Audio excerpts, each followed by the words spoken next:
जो है दर्द को फेस कर रहे हैं और दर्द को जो है उसको ट्रीट करवाना चाह रहे हैं, या आप ऐसी मेडिसिन प्रमोट कर रहे हैं कि जहाँ पे वो पेन की मेडिसिन है और आप उसको समझना चाह रहे हैं कि मेडिसिन किस काम के लिए है, क्या है, पेन क्या है और किसको कैसे डिफाइन कर सकते हैं। आज हम बात करेंगे पेन के ऊपर, और पेन में भी स्पेशली जो है हम कहते हैं कि दर्द जो है किस किस्म का है, कहाँ है। आप किसी डॉक्टर के पास जाते हैं, सबसे पहले वो आपसे पूछता है कि आपको पेन कब से है, उसकी हिस्ट्री ले रहा होता है। पेन कब से हुआ है, कैसे है, कहाँ है, किस जगह पे है, लोकेट क्या है, और ये ड्यूरेशन कितना पूछ रहा है। आपसे जो हिस्ट्री लेता है उसके बाद वो डिसाइड करता है कि ये पेन कौन सा है। अच्छा, 2-3 तरह किस्मों के जो पेन है हम उसको आज डिफाइन करेंगे। पेन टोटली 4 किस्मों का होता है। पहला जो पेन है वो है कि आपको फ़ौरन ज़्यादा पेन हो रहा है, अचानक हुआ है, आपके सामने कोई चीज़ आ गई, उसकी वजह से कोई चोट लग गई तब हो गया, किसी केमिकल ने आपको वो जिस्म पे लग गया है तब हो रहा है, या आपने किसी माइक्रो ऑर्गेनिज्म काट लिया, किसी चीज़ ने काटा है तब हो रहा है। और जो ना हमारे जिस्म के अंदर से कोई पेन हो रहा है, या हमारे जो है नर्व्स हैं वहाँ पे पेन हो रहा है। तो हम इसको बड़ा सिंपल करने के लिए हम पेन को 4 हिस्सों में डिवाइड करते हैं। एक है एक्यूट पेन जो फौरी होगा, जिसमें कोई किसी चीज़ से रिएक्शन हो सकता है, किसी चीज़ से काटने से हो सकता है, किसी चीज़ के लगने से हो सकता है, केमिकल लगने से, किसी चोट के लगने से।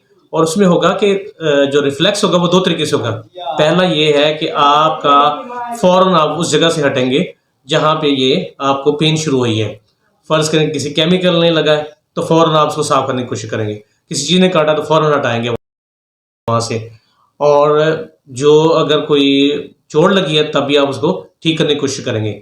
दूसरा होगा कि आप उसको फिर आइडेंटिफ़ाई आपका ब्रेन करेगा कि ये कैसे हुआ, क्या हुआ और इसका क्या हल निकालना है। तो पहला तो यह है कि फाइट और फ्लाई वाला हिसाब है कि फ़ौरन आप उससे लड़ें या वहाँ से हट जाएँ।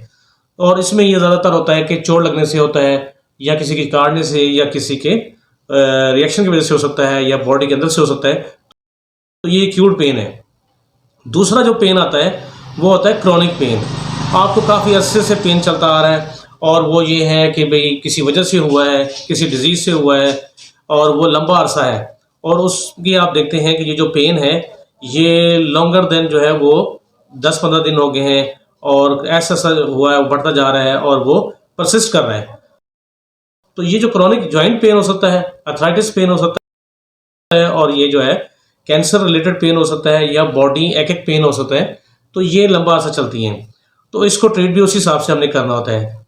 तीसरी किस्म का जो पेन होता है वो है सोमैटिक पेन होता है, जिसमें हम कहते हैं कि जो हमारा जो पेन है वो किसी भी नर्व्स की वजह से है, या हम कह लें कि इसमें बोन की इंजरी की वजह से है, या वो सोमैटिक है, इनसाइड जो बॉडी हमारी है, तो वहाँ से वो हो सकता है। और इसमें जो होता है कि ये जो है पेन का जो ट्रीट हम उसी हिसाब से कर रहे होते हैं। या विसरल है, जो एब्डोमिनल है, लंग्स है, किडनी है, जो दूसरे हैं उसकी वजह से हो सकता है। अच्छा, इसके साथ साथ जो है न्यूरोपैथिक पेन है, जो डायबिटीज़ की वजह से होता है या नर्व्स की वजह से हो सकता है। इस पेन को हम उससे लिंक करते हैं। तो 4 पेन है और चारों पेनों को हम हिस्ट्री लेना ज़रूरी है कि कब हुआ, कैसे हुआ, किस जगह पे है, उस लोकेशन को देख रहे हैं हम, उसके बाजू को मूवमेंट को देख रहे हैं। अगर वो जॉइंट पेन है, बोन्स की पेन है, स्केलेटन पेन है, तो हम उसको डिफरेंट एरिया में जहाँ पे वो है, शोल्डर में हो रहा है तब उसको देखते हैं, अगर कमर में हो रहा है, बैक हो रहा है, तो उसको हम उस पोजीशन से हम देख रहे होते हैं, और उसको ट्रीट करना बहुत ज़रूरी है। और ये आपका हेल्थ प्रोफेशन ही इसको देख रहा है। और इसमें अगर ट्रीटमेंट देखें तो सबसे पहले ये है कि हमें रेस्ट सबसे बड़ा ज़रूरी है पेन के अंदर। अगर उसमें तब भी वो पेन ठीक नहीं हो रहा, तो सबसे पहले जो मेडिसिन आई थी पेन के लिए वो थी एस्प्रिन। सबसे ओल्ड जो मेडिसिन थी, जो कि एंटीपायरेटिक भी है, एंटी इन्फ्लेमेटरी भी है, और एनाल्जेसिक भी एक्टिविटी काम कर रही है।